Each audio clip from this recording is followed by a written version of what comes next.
Ma'am एक बार और repeat कर दीजिए क्वेश्चन. Okay.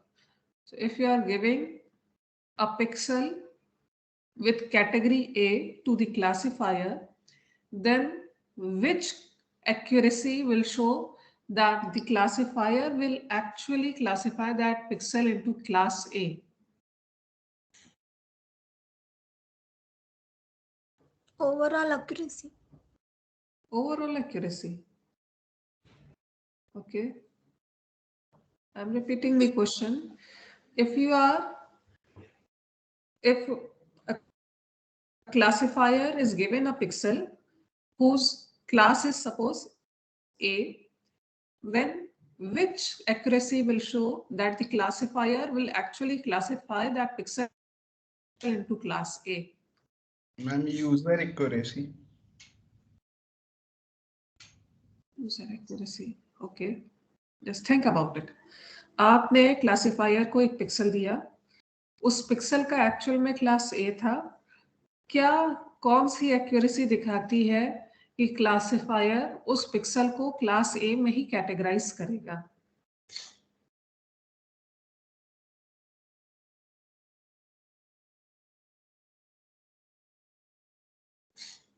यस, बाकी लोग बताइए.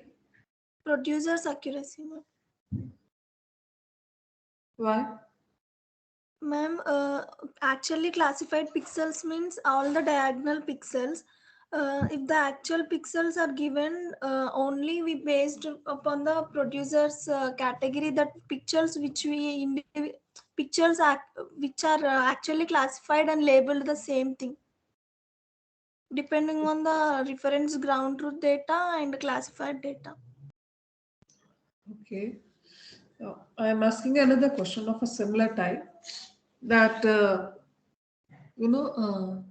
if I got any LULC data, I got a thematic LULC map, then if I see a class A, then what is the probability that it actually belongs to class A? Which type of accuracy will say that this much is the chances that this actually belongs to class A? आपके पास में एक LULC map आया और उसमें आपने अलग अलग classes देखे, तो कौन सा ऐसा एक्यूरेसी है जो बताएगा कि जो क्लास ए दिख रहा है अभी आपको LULC मैप में, वो एक्चुअली में क्लास ए ही है? कौन सा एक्यूरेसी दिखाता है? Ma'am users accuracy. यस. सो ये चीज ध्यान रखिएगा. ये means it's not about formula कि आपने याद कर लिया कि हमने डायगोनल लिया और डिवाइडेड बाय कॉलम टोटल कर दिया तो ये प्रोड्यूसर एक्यूरेसी है. हमने डायगोनल एलिमेंट लिया और डिवाइडेड बाय रो टोटल कर दिया तो ये यूजर्स एक्यूरेसी है. This is a formula, but this is not the interpretation. कोई आपको बोले कि अगर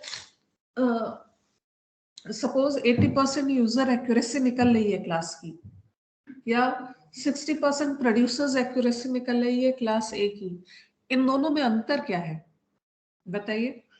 क्लास ए का 60% प्रोड्यूसर एक्यूरेसी है एंड 80% यूजर एक्यूरेसी है.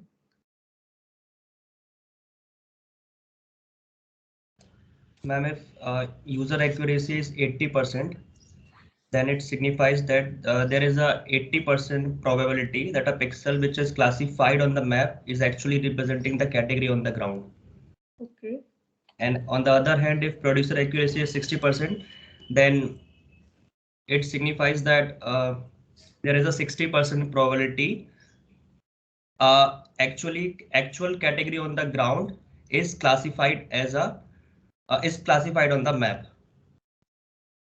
Okay. Yes. Anybody else? Yes, rest of the students also try. Yes. Shubham? Yes, ma'am. Yeah. What will be your answer?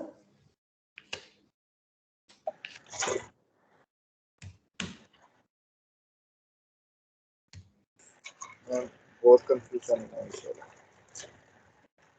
Shubham, आप अपना माइक्रोफोन चेक करिए, क्यों प्रॉब्लम करता है? आपकी आवाज नहीं समझ में आती है. हेलो. हाँ, आप बताइए.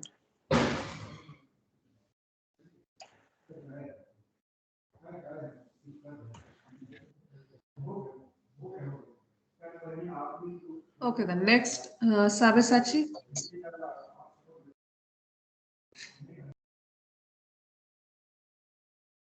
Yes, Sabyasachi. Hello. Yes.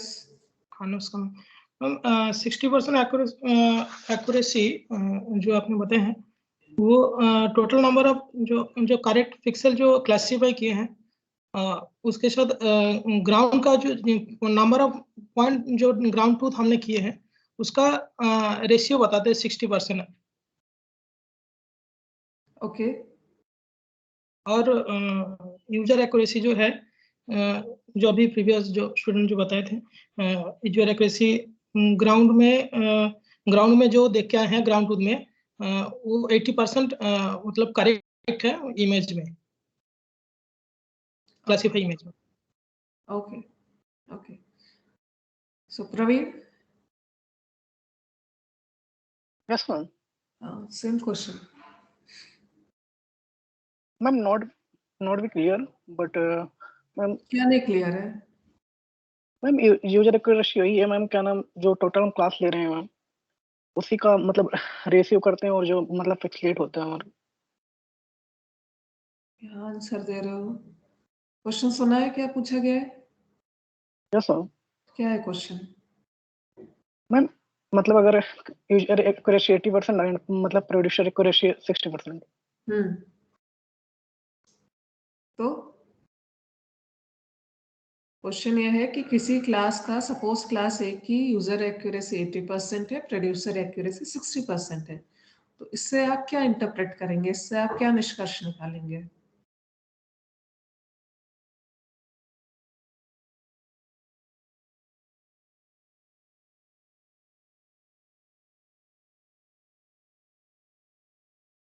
Yes Praveen.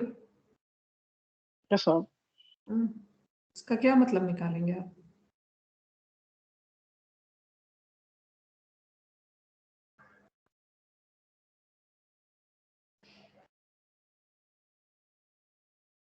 Yes Praveen. जवाब दीजिए। कुछ पढ़ाया गया है आपको इतनी देर से? प्रीवियस टर्म पे पढ़ाया, आज भी शुरू करा है? क्या समझ में आ रहा है आपको इससे?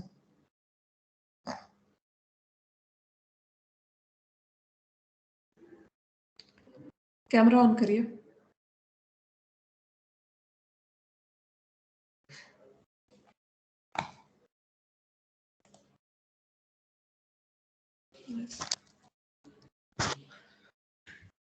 हाँ, थोड़ा पीछे करिए कैमरा। अब बताइए।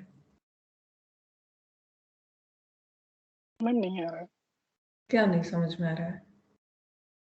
मैम यूजर एक्यूरेसी और क्या नाम प्रोड्यूसर एक्यूरेसी में मैम मतलब एग्जैक्टली क्या नाम होता क्या मैम, प्रॉब्लम तो कर लिए थे मैम, एक्चुअल होता क्या वो नहीं पता। करने में प्रॉब्लम करने में कुछ नहीं है। प्रॉब्लम में तो सिंपल एक फॉर्मूला आप लगा दोगे, जैसे बताया कि डायगोनल एलिमेंट की वैल्यू ले लोगे, उसको कॉलम टोटल से डिवाइड कर दो, उसको रो टोटल से डिवाइड कर दो, हो गया, निकल गया। इसको कैलकुलेशन में तो इसको कोई भी दिक्कत नहीं है आपको करने में, ठीक है। इसमें इसका इंटरप्रिटेशन इंपॉर्टेंट है कि आप इसको इंटरप्रेट कैसे करोगे, इसको समझोगे कैसे इस बात को। तो एक बार कोशिश करो बताने की कि आप क्या समझोगे इससे, क्योंकि बाकी स्टूडेंट समझा चुके हैं इसको। कोशिश करो, गलती सही ट्राई करिए।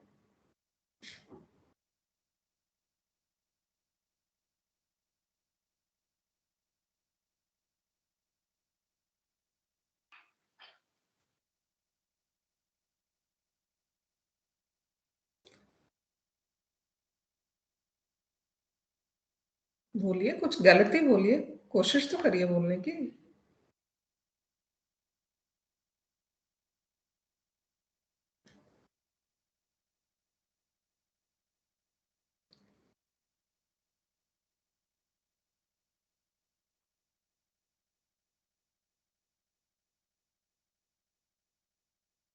अरे इतनी जल्दी पढ़ करके नहीं समझ में आएगा, बोलो अपने से बोलो। हाँ बोलो।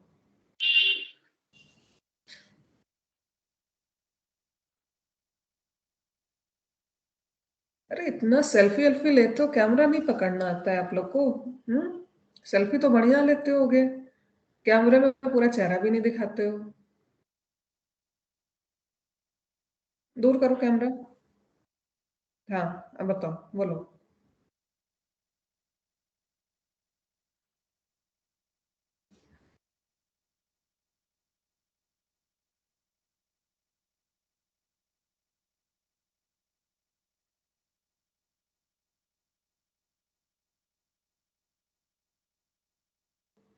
कुछ बोलेंगे प्रवीण?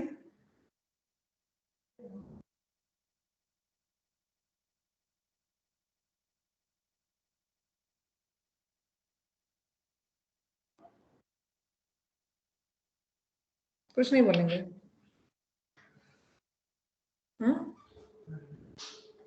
क्लियर ही नहीं है, तो क्या बताएं? कुछ कोशिश तो करो, गलत ही बताओ।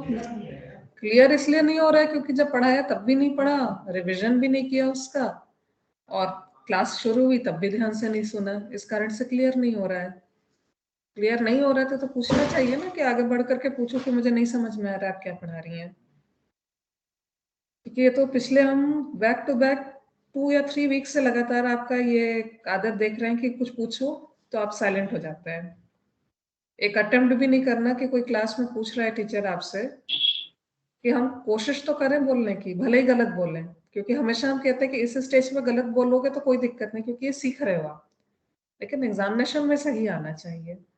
टॉपिक खत्म हो जाए तब आपको बोलने की स्थिति में होना चाहिए। टॉपिक पढ़ा रहे तब गलत बोलो, कोई दिक्कत नहीं है ना, उसी को सिखाने के लिए, बताने के लिए तो यहाँ पर क्लास चल रही है। लेकिन कोशिश नहीं करोगे तो फिर कैसे चलेगा? और कोशिश इधर कई दिनों से बंद हो गई है आपकी, ना लैब में कोशिश कर रहे हो बोलने की, कोड करने की। क्यों? दोस्त से मंगा लिया कोड और बाद में बता दिया भाई मैडम ने तो देख लिया। यही चल रहा है ना आजकल। कोशिश करो, एमटेक करने आए हो, अच्छे से पढ़ाई करो, अच्छे से ग्रेड लेकर के पास हो, है ना। चलो कैमरा ऑफ करो।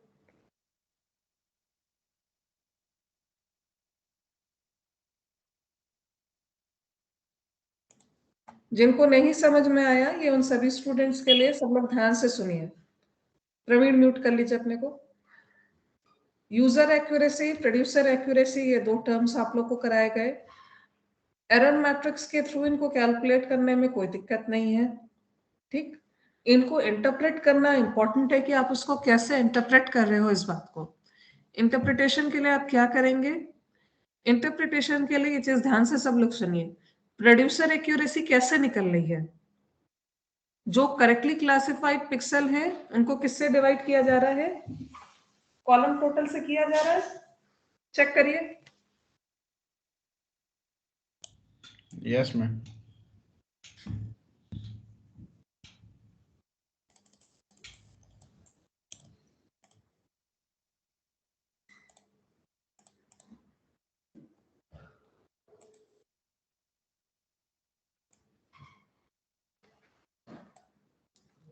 है ना, यही हम लोगों ने पढ़ा है कि जितना भी डायगोनल एलिमेंट में आता है उसको डिवाइड किया जाता है कॉलम टोटल से। कॉलम टोटल क्या दिखाता है? किसी भी एरर मैट्रिक्स का जो कॉलम टोटल होता है वो क्या दिखाएगा? मैम मैम एक बार वो टेबल दिखा के करवा दीजिए मैम, मैट्रिक्स टेबल।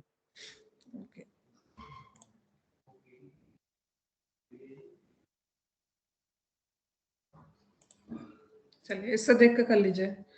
आपने प्रोड्यूसर एक्यूरेसी कैसे निकाली थी? और जो डायगोनल एलिमेंट है डिवाइडेड बाय कॉलम टोटल। इसी तरीके से सैन की देखिए, diagonal element divided by column total. Ma'am matrix table नहीं दिख रहा है। मैंने तो ओपन किया हुआ है। बाकी दिख रहा है स्टूडेंट्स को दिख रहा है? Yes ma'am.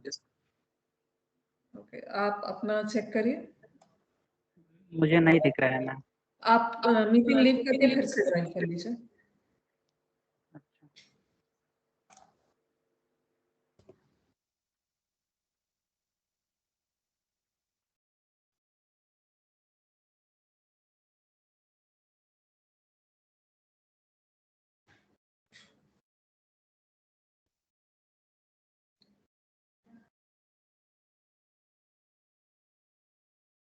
Yes ma'am, it's clear now. So producer's accuracy of SAN column diagonal value 52 divided by column total 68। तो यहाँ पर 68 क्या दिखा रहा है? ग्राउंड ट्रुथ को दिखा रहा है ना, यानी कि सैंड में हमारे 68 पिक्सल आए, लेकिन 68 में से केवल 52 को इसने सैंड में क्लासिफाई किया गया, अदरवाइज 16 को किस में कर दिया गया? अर्बन में कर दिया गया, यू में कैटेगराइज कर दिया गया। तो इसका मतलब क्या है कि अगर हम 68 पिक्सल क्लासिफायर को दे रहे हैं तो आउट ऑफ 68 ओनली 52 पिक्सल्स जो है वो सैंड में क्लासिफाई हो रहे हैं, rest of the 16 pixel are getting classified into some other class. यही यहाँ से समझ में आ रहा है? या आई होप सबको समझ में आ रहा होगा। यही हो रहा है। ये हम कैसे बता रहे हैं? क्योंकि हमें पता है कि एरर मैट्रिक्स में along the column ground truth होता है एंड अलोंग द रो क्या होता है? क्लासिफायर डेटा होता है। तो यहाँ से अगर आपको प्रोड्यूसर एक्यूरेसी 76% मिल रही है तो इसको आप क्या निकालेंगे? मतलब इसका मतलब ये होगा कि 76% चांसेस है कि अगर सैंड क्लासिफायर को दिया जाए तो वो सैंड में ही उसको क्लासिफाई करेगा। ठीक है, और बाकी तो नाम से ही क्लियर है, प्रोड्यूसर एक्यूरेसी इसीलिए इसको कहा गया है कि ये प्रोबेबिलिटी दिखा रहा है कि क्लास अगर वो 52 में जा रहा है तो वो एक्चुअल में ये कितने % चांसेस है कि वो उसी कैटेगरी में जाएगा, यानी कि कितनी प्रोबेबिलिटी है कि क्लासिफायर किसी इमेज पिक्सल को क्लास एस में देगा और वो एक्चुअल में क्लास एस है। ठीक है, अगला देखिए, इसी तरीके से यूजर एक्यूरेसी को खुद से देखिए, एक बार अपने से देखिए।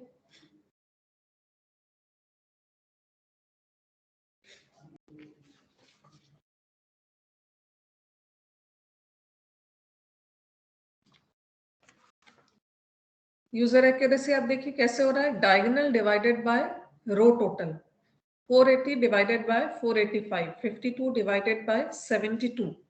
इस तरीके से ये यूजर एक्यूरेसी निकल रही है। आप लोगों ने निकाली भी थी प्रीवियस टाइम पे। तो अगर कहीं 99% वाटर की एक्यूरेसी कितनी आ रही है यूजर? 99%। इसका मतलब क्या है कि अगर जैसे यहाँ पर देखिए, इसका मतलब क्या हो रहा है कि यहाँ पर क्लासिफायर टोटल 485 पिक्सल वाटर में दिखा रहा है, लेकिन out of these 485 pixel 480 he water को बिलोंग करते थे, लेकिन 5 ऐसे थे जो एक्चुअल में फॉरेस्ट के थे पर वो दिखा किस में रहा था? वाटर में। ये लैंग्वेज सबको समझ में आ रही है ना, कैसे ये बोला जा रहा है कि 5 फॉरेस्ट में एक्चुअल थे लेकिन दिखा क्लासिफायर वाटर में रहा। ये कैसे हम निकाल रहे हैं? क्योंकि हमें पता है कि अलोंग द कॉलम क्या है? वो ग्राउंड ट्रुथ है। And just wait for a minute.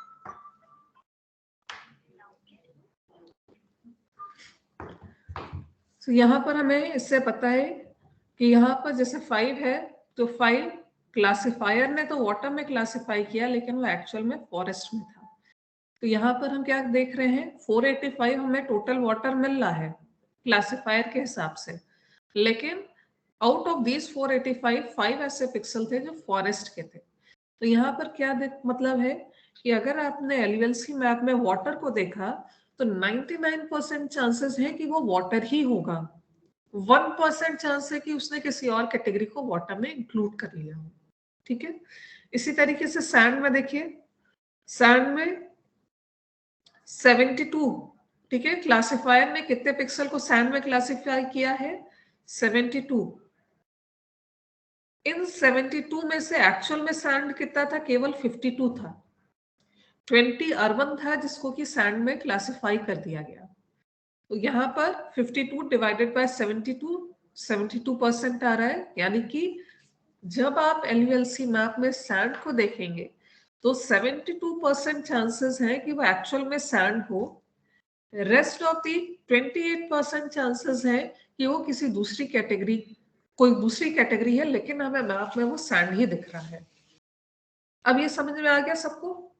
अभी भी कोई डाउट है तो पूछ लीजिए।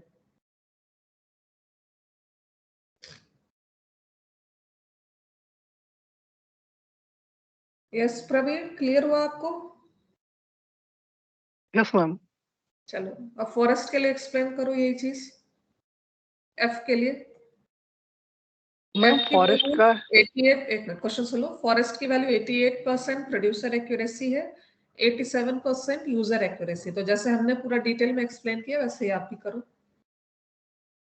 मैम यूजर एक्यूरेसी का फॉरेस्ट के लिए मैम है कि अगर हमारा मतलब LULC अगर हम मतलब हमारा मैम यहाँ पे कैलकुलेट किया है कि 355, बट क्या नाम फॉरेस्ट के लिए मैम मतलब 313। तो मैम इसका जो मतलब यूजर एक्यूरेसी आएगा वो आएगा 87%। रेस्ट ऑफ 13% मैम क्या नाम वो कुछ और होगा, लेकिन मैम यूजर एक्यूरेसी जो दिखाएगी वो मतलब टोटल दिखा रहा है, वो फॉरेस्ट में ही कैलकुलेट हो रहा है। अच्छा, प्रोड्यूसर्स एक्यूरेसी क्या दिखा रहा है? मैम सेम ये मतलब कि जो मतलब फॉरेस्ट के लिए मैम इसका ग्राउंड ट्रुथ मतलब 355 है एंड का नाम टोटल और एंड 313 मैम डिविजिबल किए तो 88% हमारा प्रोड्यूसर एक्यूरेसी आई है। नहीं, इसको ऐसे नहीं बोलिए, इसको ऐसे बोलिए, फिर से अजीब बोल रहे हैं, इसको ध्यान से सुनो फिर से।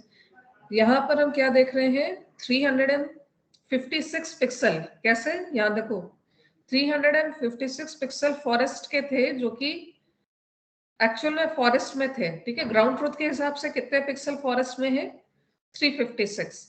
Out of these 356 pixels classifier ने 313 पिक्सल को फॉरेस्ट में क्लासिफाई किया, 5 पिक्सल को वाटर में कर दिया और 38 पिक्सल को हे में कैटेगराइज कर दिया। यानी कि out of 356 only 313 pixel forest में गए and rest of the 43 pixels जो थे कहाँ गए? वो दूसरी कैटेगरीज में गए। तो जब हमारे पास में 88% फॉरेस्ट का प्रोड्यूसर्स एक्यूरेसी आता है तो इसका मतलब है कि अगर क्लासिफायर को फॉरेस्ट पिक्सल दिया गया, म्यूट कर लीजिए जो भी है, सब लोग म्यूट कर लीजिए अपने को। सो अगर फॉरेस्ट को 356 पिक्सल, अगर क्लासिफायर को 356 पिक्सल्स फॉरेस्ट के दिए गए तो उनमें से 88% पिक्सल्स को वो फॉरेस्ट में ही क्लासिफाई करेगा, ठीक है। रेस्ट ऑफ दी 12% डेटा को वो किसी दूसरी कैटेगरी में क्लासिफाई कर देगा। ये यहाँ पर प्रोड्यूसर एक्यूरेसी दिखा रहा है। प्रोड्यूसर एक्यूरेसी क्लासिफायर की एक्यूरेसी होती है, ठीक है, कि अगर क्लासिफायर लेबलिंग कर रहा है तो क्या प्रोबेबिलिटी है कि जो वो लेबल कर रहा है वो ग्राउंड पे भी वही हो, ठीक है। ये उसकी प्रोबेबिलिटी दिखा रहा है। Next, users accuracy. फॉरेस्ट के हिसाब से यूजर्स एक्यूरेसी 87%। कैसे निकाली है? Diagonal element divided by row total. So classifier 353 pixel को फॉरेस्ट कैटेगरी में दिखा रहा है, but out of these 353 pixel 313 pixel ही केवल फॉरेस्ट को बिलोंग कर रहे हैं। 40 ऐसे पिक्सल हैं जो अर्बन को बिलोंग कर रहे हैं, लेकिन उसने क्लासिफाई इसको फॉरेस्ट में कर दिया। इसको क्या इंटरप्रेट किया जाएगा कि अगर कोई भी व्यक्ति एनालिस्ट अगर LULC मैप को देख रहा है और उसमें फॉरेस्ट के क्लास को वो देख रहा है तो 87% चांसेस है कि जो मैप में हमें फॉरेस्ट मिल रहा है वो ग्राउंड पे भी फॉरेस्ट हो, बट 13% चांसेस है, 13% यहाँ पे चांसेस है कि ये फॉरेस्ट में तो दिख रहा है बट ये एक्चुअल में फॉरेस्ट ना होकर के कोई दूसरा कैटेगरी है, ठीक है। तो इस तरीके से यूजर एक्यूरेसी, प्रोड्यूसर एक्यूरेसी को इंटरप्रेट किया जाता है। बाकी error of operation, error of commission, यहीं से सबको अब क्लियर हो गया होगा। आज के टाइम पे हमें नेक्स्ट स्टार्ट करना है kappa coefficient, okay.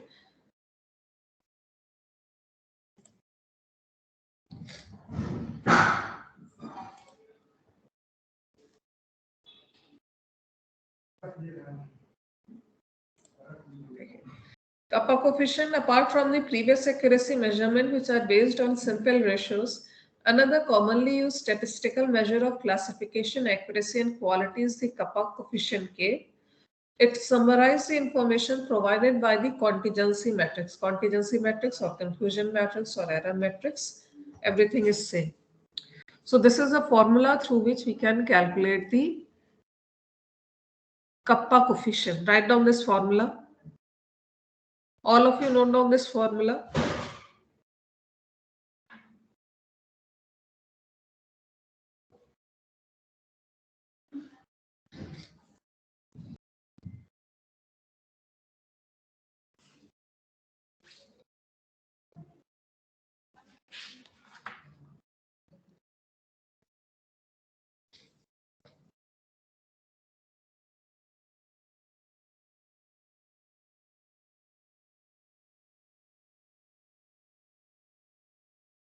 Write down the formula of kappa coefficient as well as the meaning of the notations that are used in this equation.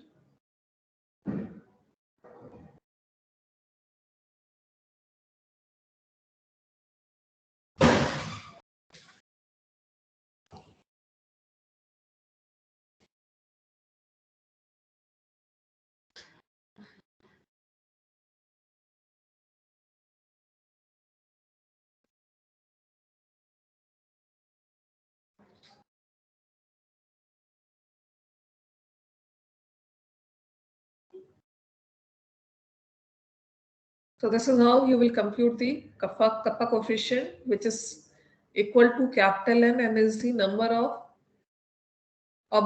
means total number of pixels or total number of observation capital N. Summation of xi means summation of diagonal element minus summation of xi plus into x plus I means you have to multiply the row total and column total of each class, and thereafter you need to sum all the products. Then n square minus same summation of row total multiplied by column total of each class. So this is how we will compute the kappa coefficient. Kappa coefficient value varies from 0 to 1. Okay, it varies from 0 to 1. 1 means that there is a total agreement between the output, classifies output, and the ground truth. And 0 means that there is 0, means no agreement between the ground truth and the classifier's output.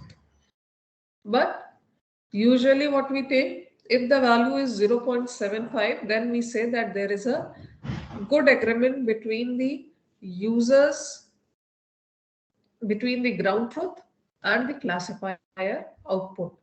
If it is less than 0.5, then it is a poor agreement, and we usually repeat the classification. Okay, so kappa coefficient एक statistical measure है.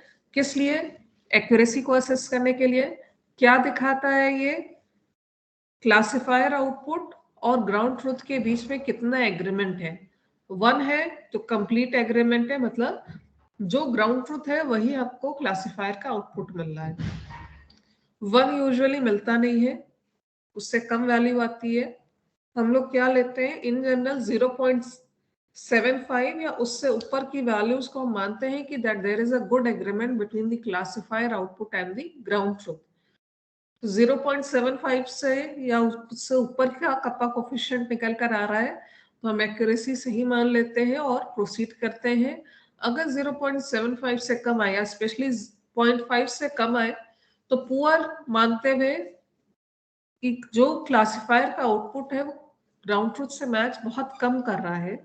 इसका मतलब होता है कि output जो है एलयूएलसी data जो जनरेट हुआ है वो सही जनरेट नहीं हुआ है, वो बहुत ज्यादा मिसमैच है.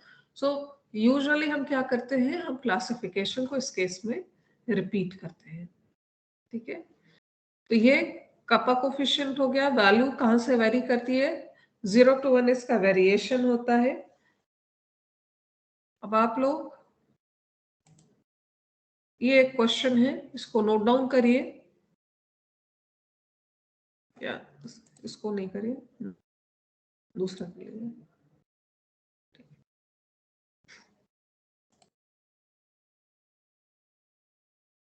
इस क्वेश्चन में अगर आपको कप्पा कोफिशिएंट कैलकुलेट करना है तो अगेन आपको कॉन्टिजेंसी मैट्रिक्स या एरर मैट्रिक्स बनानी ही पड़ेगी.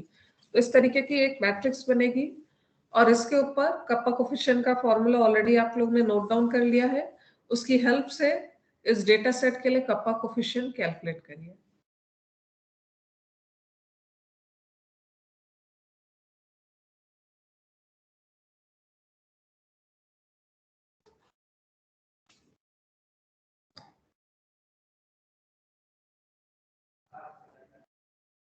Hello ma'am. Yes ma'am kappa coefficient एक बार और बता दीजिए. कप्पा कोफिशिएंट एक स्टैटिस्टिकल मेजर होता है, उसका फॉर्मूला नोट डाउन कर लिया है. उसका फॉर्मूला ओके. सो इस फॉर्मूले को लगाते हुए कप्पा कोफिशिएंट की वैल्यू कैलकुलेट कराई जाती है. अभी आप जब इसको कैलकुलेट करोगे तो उसकी कोई वैल्यू आएगी और वो वैल्यू कहाँ से कहाँ तक रेंज करेगी, उसकी मिनिमम वैल्यू 0 हो सकती है, मैक्सिमम वैल्यू 1 हो सकती है। सो कप्पा कोफिशिएंट का जो मैथमेटिकल बात करें तो फॉर्मूला है, फॉर्मूले में वैल्यूज पुट करिए और उसका आउटपुट जो है वो 0 से 1 के बीच में आएगा। अब उसका दूसरा पार्ट क्या, इसको हम इंटरप्रेट कैसे करते हैं, इसको समझते कैसे उसकी कोई वैल्यू आती है। तो कप्पा कोफिशिएंट बताता है कि जो क्लासिफायर का आउटपुट आ रहा है और जो ग्राउंड ट्रुथ है उनमें कितना मैच है। ठीक है, आपने अभी Yes. यूजर एक्यूरेसी पढ़ी, प्रोड्यूसर एक्यूरेसी पढ़ी, ये क्लास वाइज चल रहा था चीजें, लेकिन अभी हमने पूरे ओवरऑल जो ओवरऑल क्लासिफायर का डेटा है उसके लिए केवल एक एक्यूरेसी देखी थी, ओवरऑल एक्यूरेसी। ये एक और मेजर है जो कंप्लीट क्लासिफिकेशन को यहाँ पर असेस करता है, उसकी एक्यूरेसी असेसमेंट करता है। सो कप्पा कोफिशिएंट की वैल्यू जो होती है वो अलग अलग हो सकती है।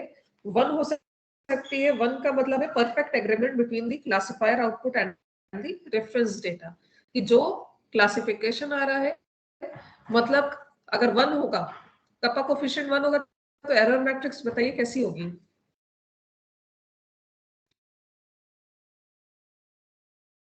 मैम सभी क्या के नाम, लिए हाँ बताइए मैम बताइए। मैम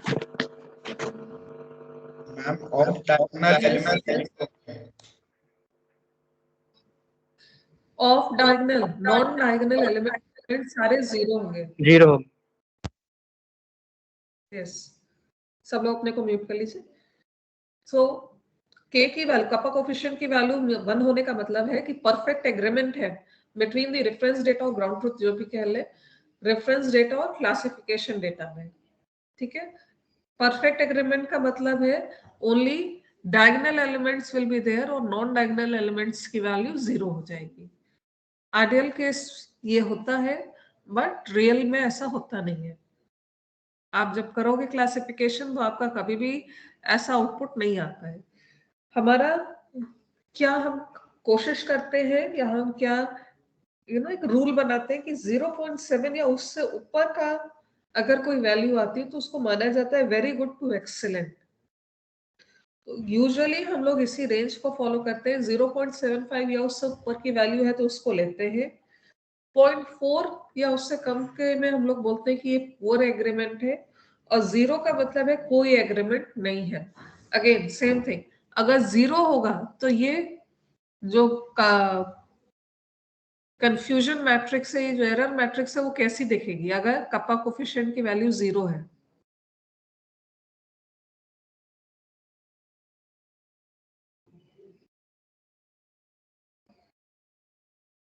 कप्पा कोफिशिएंट की वैल्यू अगर 0 है तो ये मैट्रिक्स कैसी दिखेगी। मैम जो डायगोनल एलिमेंट है वो सारे 0 हो जाएंगे और बाकी सब में वैल्यू होंगी। यस, सो अगर k की वैल्यू 0 है तो इसका मतलब है कि कोई भी एग्रीमेंट नहीं है। ठीक है, जो क्लासिफायर का आउटपुट है और जो ग्राउंड ट्रुथ है उसके बीच में कोई एग्रीमेंट नहीं है, मतलब दोनों एक चीजें नहीं अग्री नहीं कर रहे एक चीज पर। और अग्री कहाँ करते हैं, अलोंग दी डायगोनल करते हैं। एग्रीमेंट कहाँ हमें दिखता है, अलोंग दी डायगोनल में दिखता है कि क्लासिफायर ने भी उससे वाटर कहा और रेफरेंस डेटा ने भी उससे वाटर कहा, ये एग्रीमेंट है ना, ये हमें डायगोनल पे मिलता है। कप्पा कोफिशिएंट की वैल्यू अगर 0 आ रही है तो डायगोनल एलिमेंट सारे 0 हो जाएंगे और नॉन डायगोनल एलिमेंट्स में कुछ वैल्यू आ जाएगी। ठीक है, तो इस तरीके से ये कप्पा कोफिशिएंट को इंटरप्रेट करना है आपको। तो यहाँ पर एक क्वेश्चन दिया गया है, फॉर्मूला आप लोग के पास नोट डाउन है, क्वेश्चन दिया गया है यहाँ पर, इसको जल्दी से इस पे फॉर्मूला लगाइए और कप्पा कोफिशिएंट की वैल्यू कैलकुलेट कराइए।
Ma'am, 0.5697.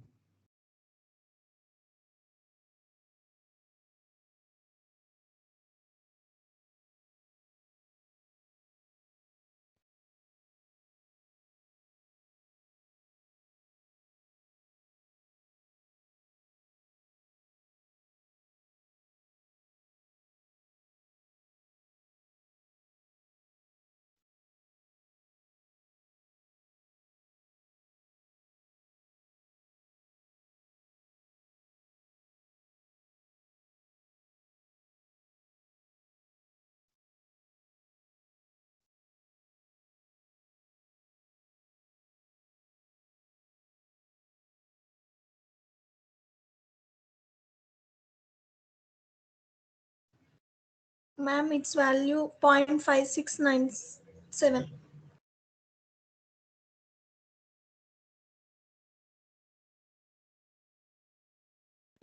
Yes, it's correct.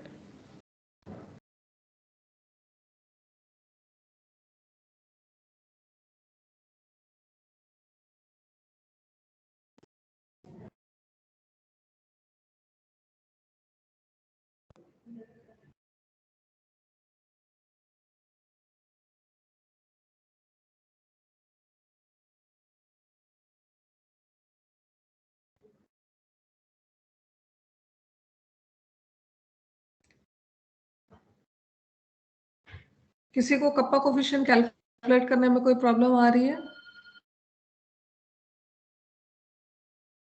कोई स्टेप नहीं समझ में आ रहा हो कैलकुलेशन का तो पूछ लीजिए।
ओके, चलिए बाकी लोग इसका सोल्यूशन देख लीजिए जिनका नहीं हुआ है।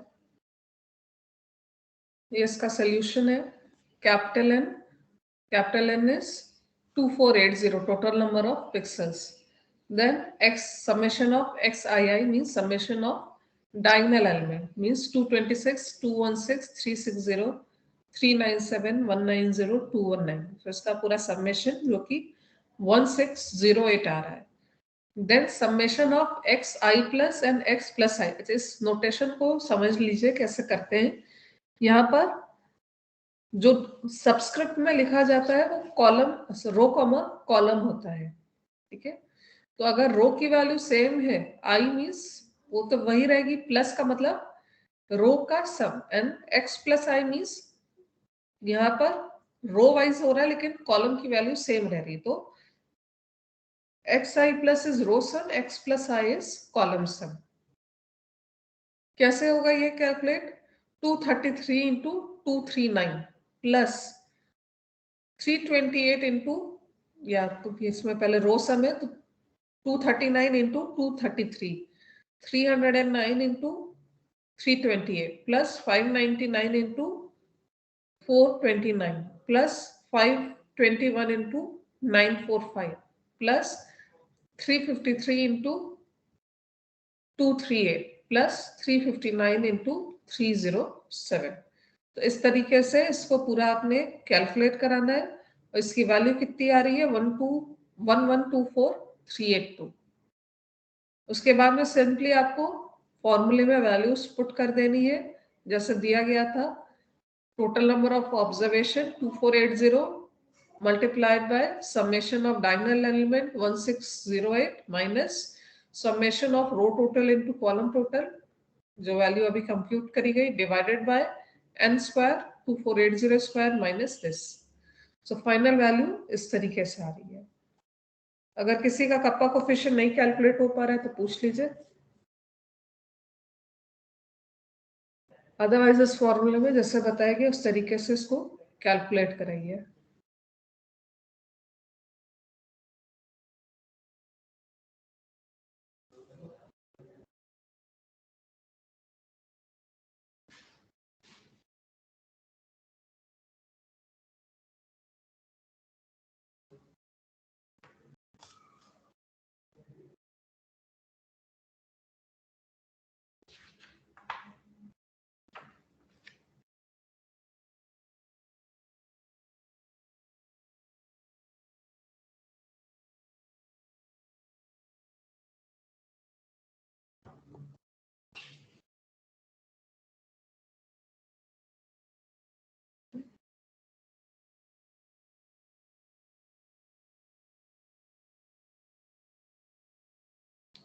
ओके, सो इस तरीके से ये पूरा एक्यूरेसी असेसमेंट किया जाता है।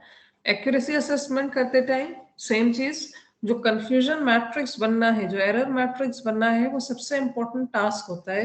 क्योंकि आपने जो सैंपल्स पर आपने, क्योंकि कोई कंप्लीट डेटा सेट पे यहाँ पर चेकिंग नहीं हो रही है, कंप्लीट इमेज पे, कंप्लीट आउटपुट पर चेकिंग नहीं चल रही है, बट उसके कुछ सैंपल्स लेकर के उस पर चेकिंग हो रही है।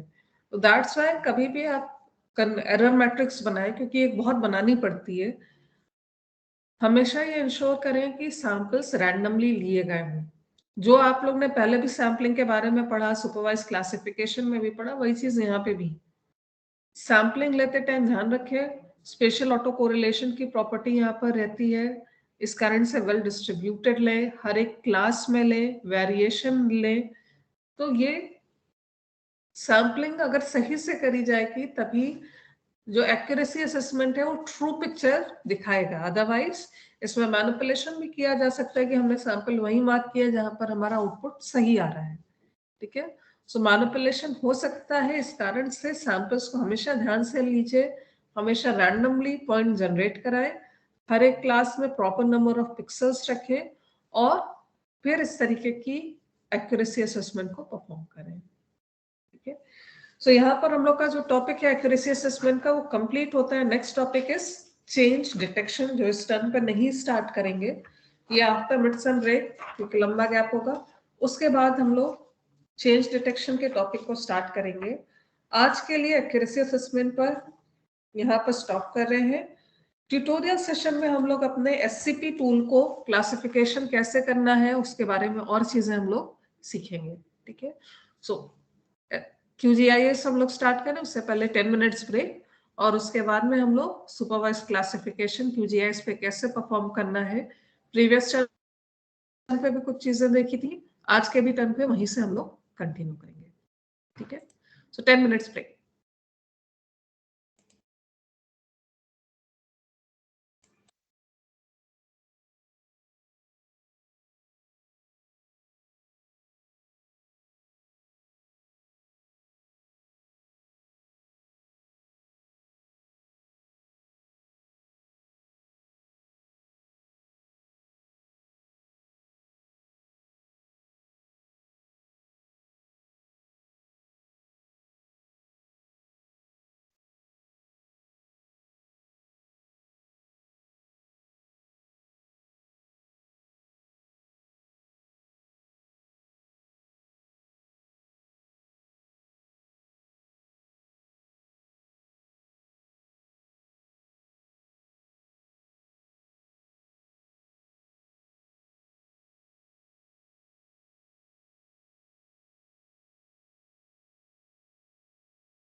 Okay, then let's start the class.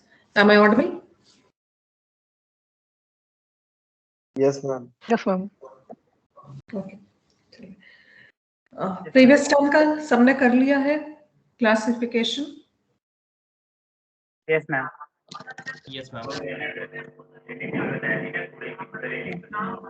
Alok,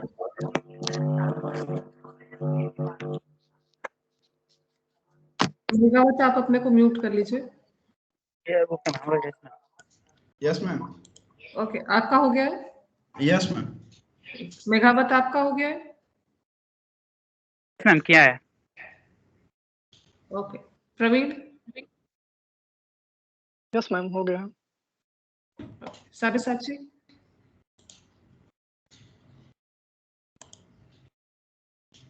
साबिसाची ji ma'am. आपका हो गया क्लासिफिकेशन? जो प्रीवियस क्लास में सुपरवाइज क्लासिफिकेशन. यस, जी मैम, हमने देखा. हो गया है. ओके. शिवम, नहीं मैम, मेरा नहीं हुआ है मैम. क्या प्रॉब्लम आ रही है? मैम एक्चुअली QGIS में बहुत प्रॉब्लम कर रहा है मैम. ओके, सो सिस्टम का प्रॉब्लम आ रहा है आपके एंड पर? जी ma'am. Okay. Sumit? Yes ma'am, last वाला हो गया था. Okay. Jayshree? Yes, ma'am, done. Okay. Vibham? Yes, ma'am. Okay. Okay, so ज्यादातर सभी ने प्रीवियस टर्म का कर लिया है. चलिए, आज के टर्म से हम लोग देखते हैं. एक तरीके से प्रीवियस ही कंटिन्यूएशन है कि लास्ट टर्म पे बहुत ही बेसिक चीजें दिखाई गई थी, सिखाई गई थी. पर थोड़ा सा हम लोग उसी को कंटिन्यू, एक तरीके से रिपीटिशन भी कई जगह आपको लगेगा, बट इसमें हम लोग कुछ नई चीजें सीखेंगे. देखिए, यहाँ पर हमने अपना tool semi automatic classification plugin open कर लिया. यहाँ पर इनपुट करा देंगे इमेज.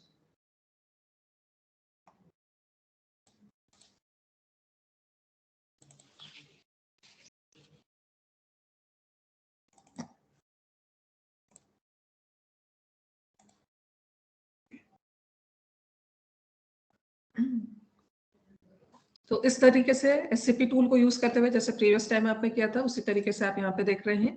डेटा लोड कर दिया गया. डेटा को किस कॉम्बिनेशन में देखना है, ऊपर से आप सेलेक्ट करते हैं. सो अगर हमको ट्रू कलर कंपोजिट में देखना है, तो ट्रू कलर 3-to-1 कॉम्बिनेशन हम यूज कर रहे हैं. ठीक, या देखिए 3-to-1 में जब आप देखेंगे तो आपको यहाँ पे जैसे वेजिटेशन है तो वो ग्रीन के शेड में दिखेगी. इसमें देखिए ये ट्रू कलर कंपोजिट में कुछ इस तरीके का दिख रहा है. Second option is 4-3-2 combination which is false colour composite, और यूजुअली 4-3-2 का कॉम्बिनेशन हम वेजिटेशन को निकालने में करते हैं. यहाँ पर क्योंकि आप लोग के एंड पर इंटरनेट लिमिटेशंस रहती हैं, सिस्टम लिमिटेशन रहती है, इसलिए कंप्लीट डेटा सेट प्रोवाइड नहीं किया गया था. Complete data set means all bands नहीं दिए गए थे आपको, कुछ सेलेक्टिव बैंड्स केवल दिए गए थे. जस्ट 4 बैंड्स आपको प्रोवाइड किए गए थे. एक्चुअल में जब आप करेंगे, जैसे सपोज आप लैंड साइड डेटा लेकर के कर रहे हैं या जो भी आप ले रहे हैं, उसमें सभी बैंड को इनकॉर्पोरेट किया जाता है. 2 कॉम्बिनेशन देखें तो बहुत कंफ्यूजन करता है. आप दूसरे कॉम्बिनेशन में देखेंगे, हर एक का कॉम्बिनेशन होता है, उसको लिटरेचर सर्वे करना पड़ता है. उससे आपको पता लग जाएगा कि कौन से कॉम्बिनेशन में वो LULC ऑब्जेक्ट सही से दिखाई देता है. ठीक है, उसी के अकॉर्डिंग ये कॉम्बिनेशन बनाया जाता है. सो आप जब भी फ्यूचर में एक्चुअल में अपने रिसर्च वर्क के लिए करें, हमेशा इंश्योर करें कि आप सभी बैंड्स को लेकर के स्टैक करके ये क्लासिफिकेशन कर रहे हैं. यहाँ पर केवल 4 बैंड्स प्रोवाइड करने का पर्पस यही था कि इंटरनेट लिमिटेशन जो आपके एंड पर है और सिस्टम भी आप लोग का हैंग ऑलरेडी कर रहा है इतने डेटा पे. सो इससे बड़ा डेटा, हैवी डेटा देते तो और ज्यादा वो प्रॉब्लम क्रिएट करता. यहाँ पर हम लोगों ने क्लासिफिकेशन का कुछ बेसिक चीजें सीख ली थी. आज के टर्न पर हम लोग उसी में आगे करते जाएंगे. यहाँ पर लेफ्ट साइड में आप बॉटम लेफ्ट में देखेंगे तो यहाँ पर SCP semi automatic classification plugin का ये डॉक आपको मिलेगा, इस पे क्लिक कर दीजिए। सबसे पहला काम हमारा ट्रेनिंग बनाने का होता है, सो हम लोग ट्रेनिंग इनपुट ले रहे हैं और यहाँ पर सबसे पहले ट्रेनिंग को हमें कहीं ले जा करके सेव करना पड़ता है, तो वही हम सेव करेंगे।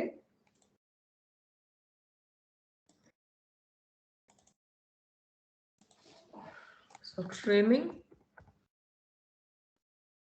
सैंपल 2, हम लोग सेकंड सैंपल देने जा रहे हैं। पहला सैंपल प्रीवियस टर्न पे दे दिया था, इस टर्न पे आप देखिए कैसे सैंपल देना है। यहाँ पर आपने देखा था MCID एंड CID, ठीक है। MCID एंड CID यहाँ पर दो चीजें आपको दिख रही हैं। ये किस लिए होती है? MC means macro class, okay. MC stands for macro class, C stand for class. So MCID means macro class ID and CID means class ID. दोनों में अंतर क्या होता है इसको देखिए। सपोज हम वेजिटेशन से शुरू करते हैं। वेजिटेशन का सिग्नेचर देखिए, यहाँ पर आपके सामने एक वेजिटेशन पूरा खुला हुआ है, देख रहे हैं? इसका कलर देखिए, कलर अपने एंड पे ध्यान से इसको ऑब्जर्व करिए, इसके कलर का शेड क्या है, ठीक है, इसका टेक्सचर कैसा है।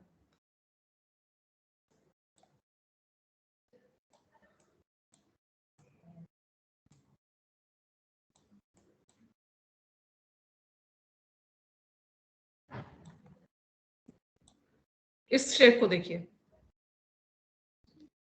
ये ग्रीन कलर ये रेड कलर उस रेड कलर से डिफरेंट है ये भी वेजिटेशन, बट ये ज्यादा डेंस वेजिटेशन है।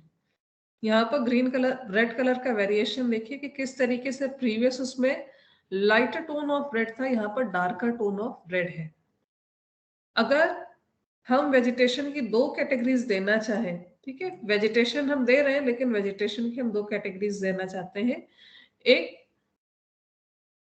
सिंपल ट्रीज और एक कैटेगरी हम देना चाहते हैं फॉरेस्ट, ठीक है।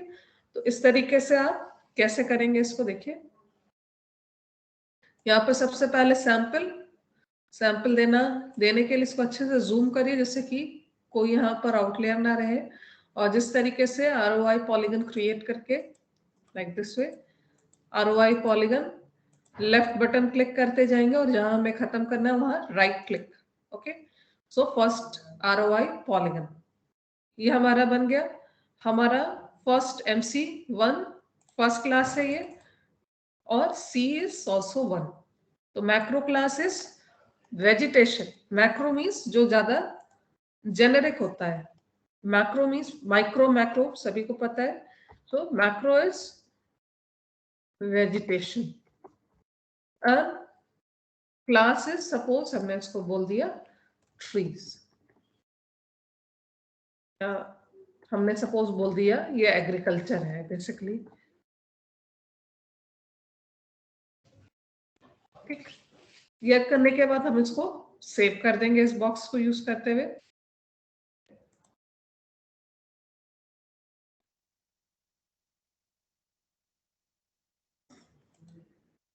फुल एक्सटेंड वापस से कर लिया। अब हमने अपना दूसरा सैंपल दिया। दूसरा सैंपल कैसा देंगे देखिए, यहाँ थोड़ा सा ध्यान से देखना पड़ेगा। ये ठीक, ये हमारा अगला सैंपल का एरिया है, ये हम दे देते हैं।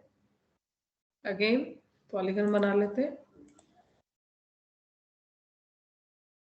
अब यहाँ देखिए ध्यान से, मैक्रो क्लास MC1 रहेगा but class ID will be 2।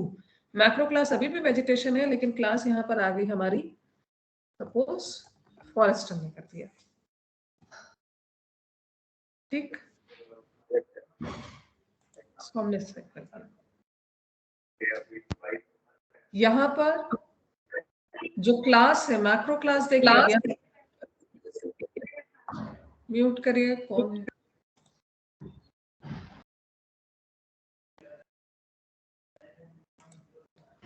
यहाँ पर देखिए मैक्रो क्लास वेजिटेशन है but micro class is agriculture and forest.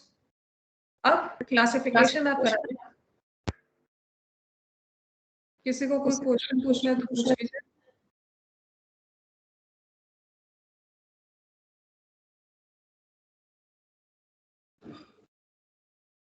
Okay, सो यहाँ पर अब आप डिटेल्ड क्लासिफिकेशन कराना चाहें उस केस में CID को यूज करेंगे। अगर आपको मोर मींस कोर्सर क्लासिफिकेशन कराना है उस केस में आप मैक्रो क्लास बेसिस पर क्लासिफिकेशन कराएंगे। तो ये एक नई चीज आपने सीखी। इसमें भी और कोई वेरिएशन देना है तो आप इसी तरीके से CID जो है वो आगे बढ़ाते जाएंगे। ओके, चलिए नेक्स्ट हम लोग सीखने जा रहे हैं। अब अगला क्लास हम बनाने जा रहे हैं, लेकिन अब हम क्या सीखेंगे कि किस तरीके से मल्टीपल सैंपल्स दिए जाते हैं। दिखाते हैं इसको कैसे, क्योंकि अभी तक हम लोग केवल सिंगल सैंपल ही दे रहे हैं। इसमें देखिए मल्टीपल सैंपल्स कैसे दिए जाएंगे।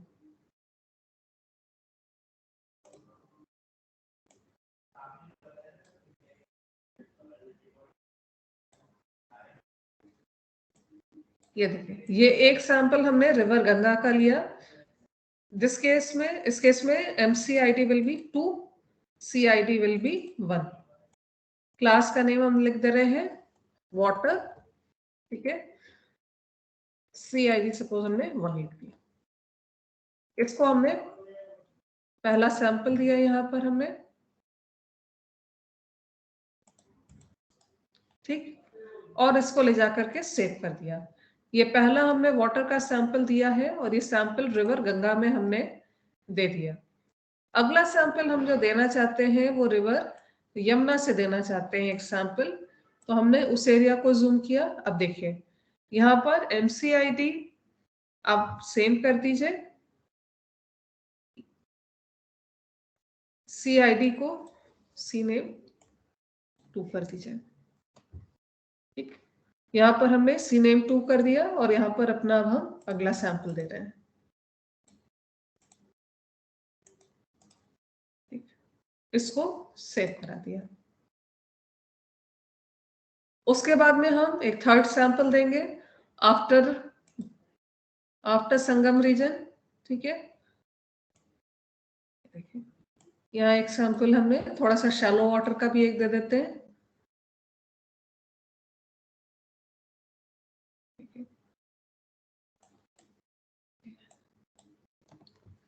यहाँ पर हमने अगला अपना सैंपल मार्क करा, ROI क्रिएट कर रहे हैं, ठीक, इसको सेव करा दिया। इसी तरीके से सपोज ये तो हमने रिवर के सारे सैंपल दिए हैं, कहीं कोई स्मॉलर वाटर बॉडी हो, कोई छोटा सा एक शैलो वाटर कहीं पर हो, O3-2 कॉम्बिनेशन में देख लेते हैं और क्लियरली दिखाई देगा, है ना। यहाँ पे एक छोटा सा हमको एक रिवर, एक पॉन्ड, एक वाटर बॉडी दिख रहा है। यहाँ पे एक छोटा सा वाटर बॉडी, हम इसका भी एक सैंपल मार्क करना चाहते हैं। इसको अच्छे से जूम करें, जब भी छोटा सैंपल मार्क करें इसको बहुत अच्छे से जूम करें। देन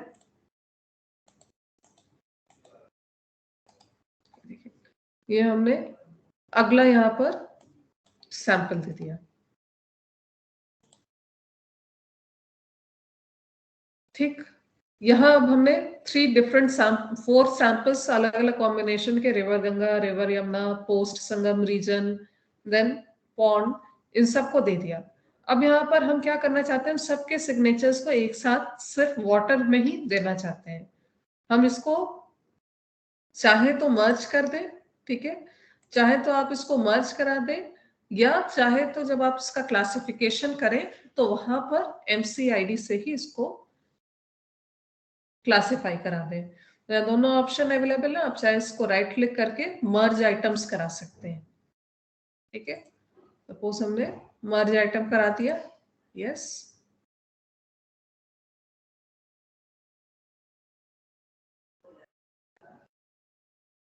ये देखिए ये मर्ज आइटम, ये देखिए ये नया आ गया। बाकी को हम डिलीट कर दे रहे हैं।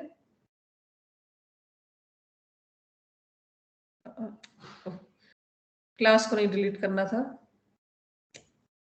नहीं, शायद अंडू तो नहीं हो पाएगा।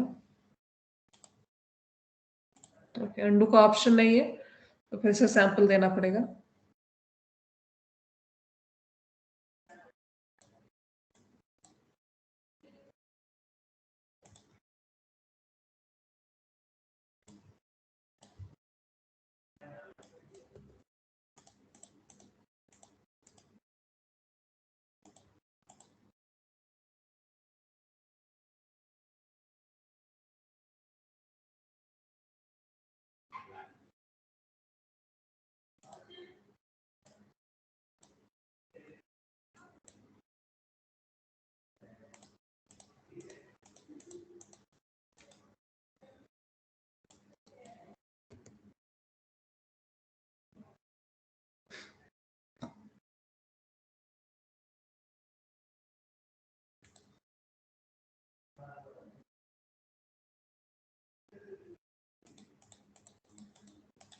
यहाँ सैंपल्स देते जाइए।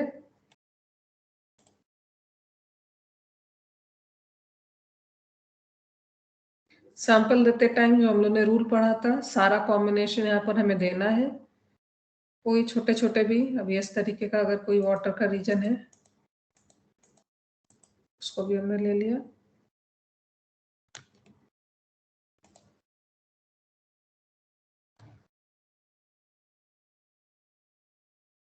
ठीक, तो यहाँ पर हमारे 4 डिफरेंट क्लासेस बन गए। इन सबको सेलेक्ट किया, राइट क्लिक किया, मर्ज आइटम्स का ऑप्शन हमारे पास में आ रहा है, मर्ज आइटम, मर्ज हाइलाइटेड सिग्नेचर्स, यस। तो यहाँ पर सारे को मर्ज करके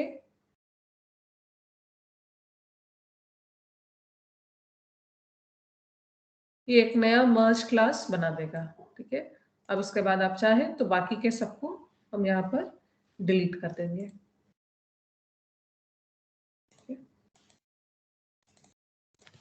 इसको हम वाटर नाम दे देते हैं।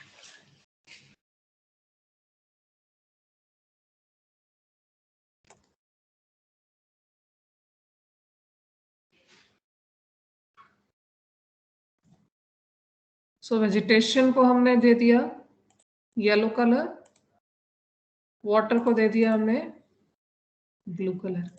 समझ में आ रहा है? इसी तरीके से बाकी क्लासेस में भी करेंगे, इसी तरीके से अर्बन में भी हम कर देते हैं। अर्बन में भी इसी तरीके से पूरा प्रॉपर यहाँ पर अच्छे से जूम करके आप अपना अर्बन का सैंपल देंगे।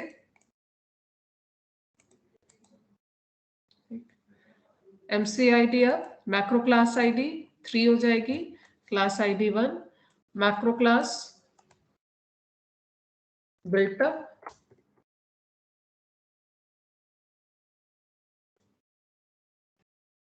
हम लग देते हैं स्पार्स अर्बन। इस तरीके से हम इसको सेव करा देते हैं।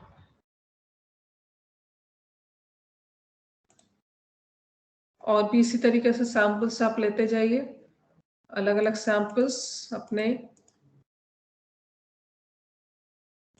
यहाँ सपोज हमने ले लिया डेंस अर्बन, इसको सेव करा दिया।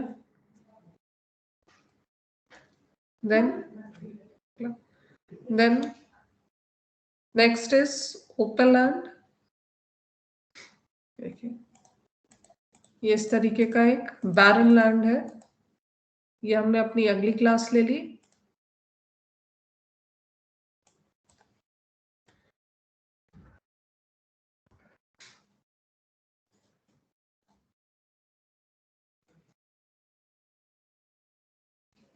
सेव किया,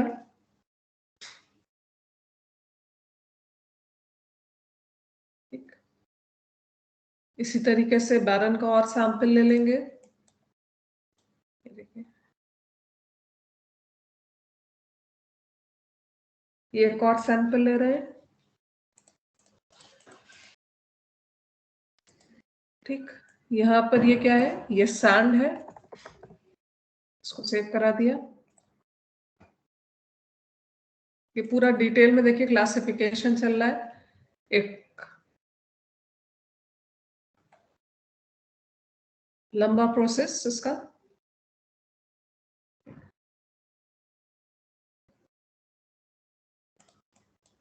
यहाँ पर हमारा कई बार मिस्टेक्स होता है, तो यहाँ पर भी हमने अपना सैंपल लगा दिया।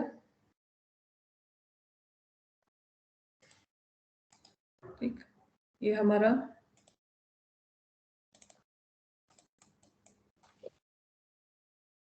ओपन,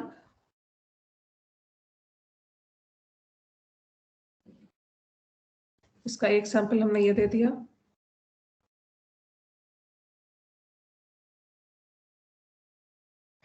इसी तरीके से ये भी पोर्शन यहाँ पर ओपन लैंड का है, इसका भी सैंपल दे दिया।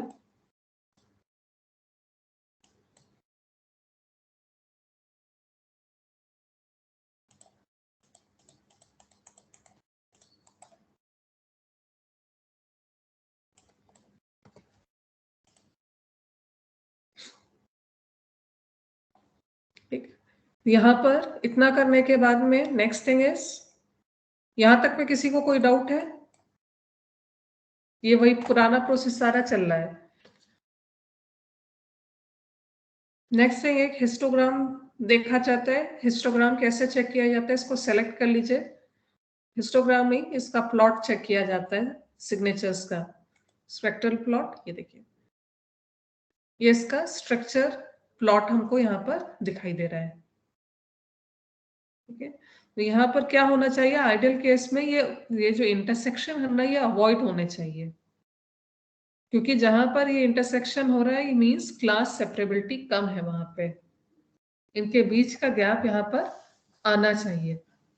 तो इस तरीके से यहाँ पर हम लोग पूरा सेपरेबिलिटी चेक करते हैं डिटेल में कि ये पूरा सेपरेट आ रहा है कि नहीं आ रहा है। जैसे यहाँ पर कुछ जगह पर बिल्कुल सेम आ जा रहा है। यहाँ पर अगर आप ध्यान से देखिए, ये देखिए यहाँ पर आकर के एकदम इसका जो स्पेक्ट्रल सिग्नेचर है वो मैच हो जा रहा है, तो हमें आउटपुट में कहीं ना कहीं मिस्टेक मिलेगी। तो जब भी आप यहाँ पर क्लासिफिकेशन परफॉर्म करें, अपना स्पेक्ट्रल प्लॉट चेक करें, अगर इस तरीके का कहीं बहुत ज्यादा क्लोजनेस आ रही है तो सिग्नेचर को डिलीट करके फिर से सिग्नेचर प्रोवाइड करें, जिससे कि वो मिस्टेक वहां से हटे। ठीक है मैम, ये ये कैसे सब चेक करने के कौन सा मैच कर रहा है? आपको मैम आपकी आवाज नहीं आई। ऑडियो आ रहा है? Yes ma'am. हाँ, यहाँ सबसे पहले सबको सेलेक्ट कर लीजिए।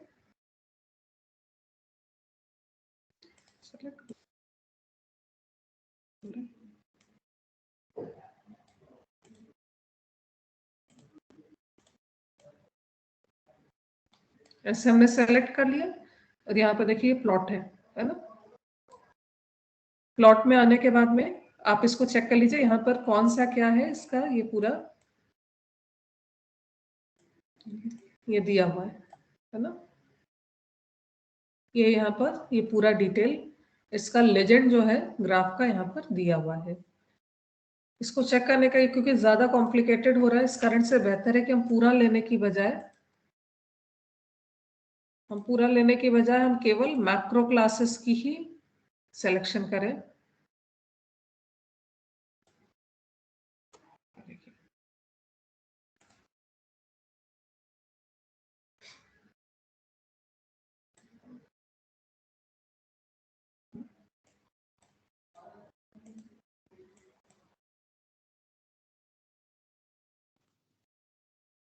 मैम ये ऊपर जो सिग्नेचर लिस्ट है, यहाँ से भी हम हटा सकते हैं ना? हाँ, ये अनचेक कर रहे हैं ना, देखिए ये हमने अनचेक कर दिया। अब आप केवल यहाँ पर जो आपको चाहिए आप उसको चेक कर लीजिए। ठीक है ना, जैसे हमने 2 जगह चेक किया तो ये देखिए ये एकदम सेपरेटेबल, बिल्कुल सेपरेट आ रहे हैं इसमें। तो वेजिटेशन और बिल्टअप आपस में एक जैसे नहीं आ रहे, लेकिन अगर हम बिल्टअप और बैरन को भी चेक करेंगे, ये देखिए तो इसमें तो ठीक आ रहा है, सेपरेबिलिटी ठीक है, गैप है, प्रॉब्लम नहीं है, बैरन के साथ भी नहीं दिक्कत आनी चाहिए। ओपन और बैरन का चेक करते हैं, शायद इसमें मैच हो।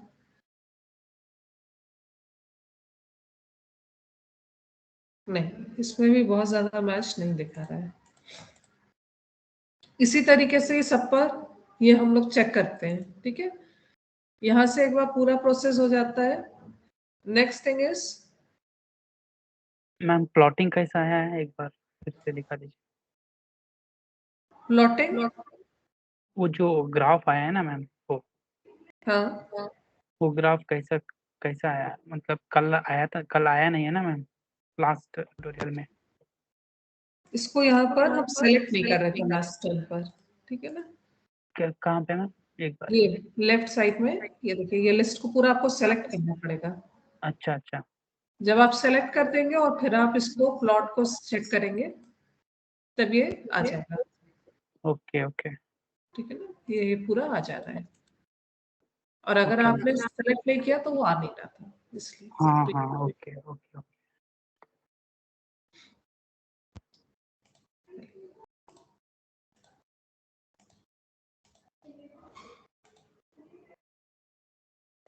नेक्स्ट आगे प्रोसेस हम लोग देखते हैं, ये यहाँ तक हो गया।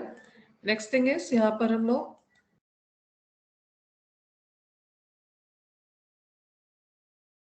क्लासिफिकेशन टूल को ओपन करते हैं।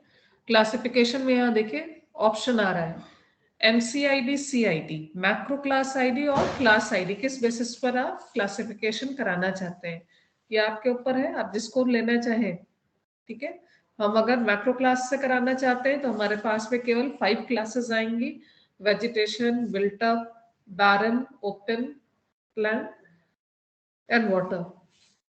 वहीं अगर हम CID से कराते हैं, क्लास आईडी से कराते हैं, तो उसका ज्यादा डिटेल ट्री, फॉरेस्ट, ठीक है, तो सैंड, इस तरीके से करके जितनी भी सब क्लासेस हमने लिए हैं, मैक्रो क्लास ना लेकर के सी क्लासेस, केवल क्लासेस जो लिए हैं उससे क्लासिफिकेशन होगा। तो यहाँ हम लोग मैक्रो क्लास को चेक करके जो भी क्लासिफिकेशन का आपको एल्गोरिथम लेना है वो ले लीजिए, और इतना करने के बाद में यहाँ पर सबसे पहले एक प्रीव्यू चेक करेंगे।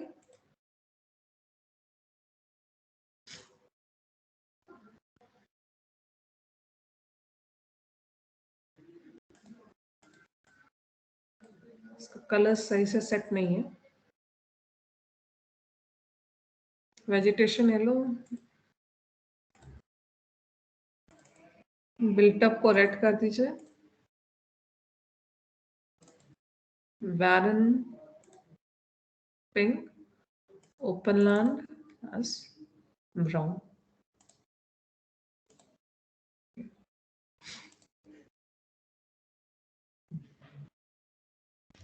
ठीक है, ये देखिए अभी हम इस तरीके से चेक कर रहे हैं, ये पूरा डिटेल हमारे सामने आ रहा है।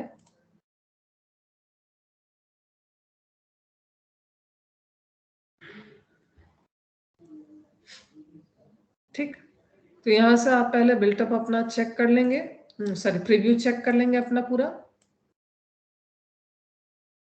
प्रीव्यू से अगर आप सेटिस्फाइड हैं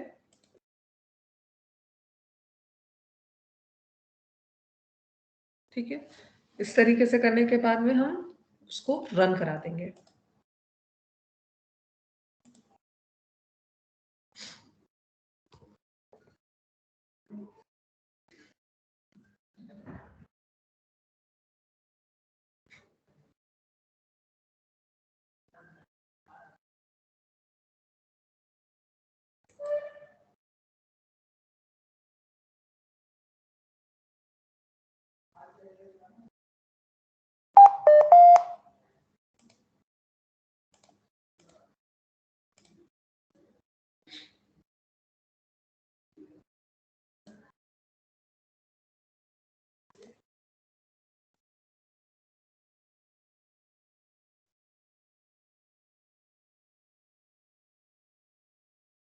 ये देखिए, ये इस तरीके से ये पूरा क्लासिफिकेशन होकर के आ गया।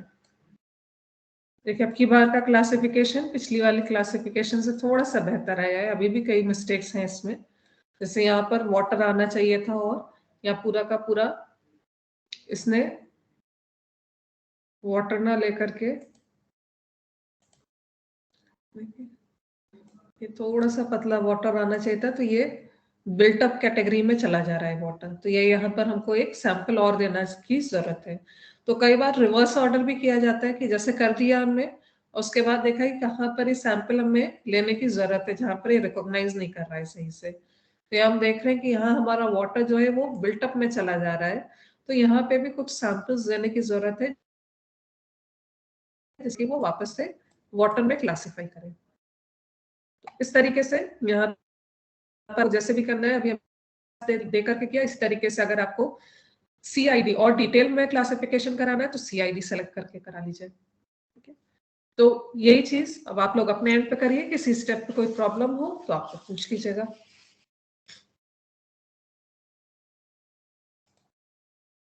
स्टार्ट करिए सब लोग।